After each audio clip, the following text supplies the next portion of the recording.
ముఖ్యమంత్రి గౌరవనీయులు జగన్మోహన్ రెడ్డి గారి పిలుపు మేరకు వైసీపీ పార్టీలోకి చేరడానికి నిర్ణయం తీసుకున్నానండి. 14వ తేదీ ఉదయం స్టార్ట్ అవుతానండి. ఈవినింగ్ 4 to 6 మధ్యన పార్టీలో జాయిన్ అవ్వడానికి వెళ్తున్నానండి. అయ్యా, ఆ విషయం మీ ద్వారా నన్ను అభిమానించే వాళ్ళందరికీ తెలియపరచమని కోరుకుంటున్నానండి. 14వ తారీఖు అండి, ఉదయం 8-9 మధ్య స్టార్ట్ అవుతానండి. ఈవినింగ్ 4 to 6 మధ్యని వారి సమక్షంలో పార్టీలో చేరుతానండి. తాడేపల్లి అనుకుంటానండి, ఇంకా ప్లేస్ వెన్యూ చెప్పలేదండి. వెళ్తున్నామండి. అయ్యా, ఇంకా నేను ఇంకా పిలుపు ఇవ్వలేదు సార్. అయ్యా, నిర్ణయం తీసుకున్నానండి. మీరు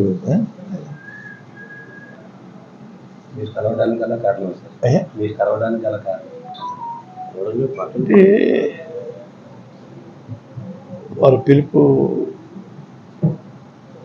మిథున్ రెడ్డి గారి ద్వారాను, కాకినాడ ఎమ్మెల్యే చంద్రశేఖర్ గారి ద్వారాను, గీత గారి ద్వారా, మన కన్నబాబు గారి ద్వారా వచ్చిందండి. నేను కూడా వారికి మద్దతుగా ఉండాలని నిర్ణయించుకున్నానండి. ఇంకా మంచి మంచి పథకాలు, సంక్షేమ పథకాలు ఇంకా పేదవారికి అందించేలాగా నా వంతు నేను కృషి చేయడం కోసం ఆలోచనతో ఉండి నిర్ణయం తీసుకున్నాను సార్. ఇప్పుడు కాకినాడ పార్లమెంట్ సంబంధించి పవన్ కళ్యాణ్ గారు పోటీ చేస్తారంటున్నారు కదా, ఆయన మీద ఏమైనా మీకు పోటీ చేయడం?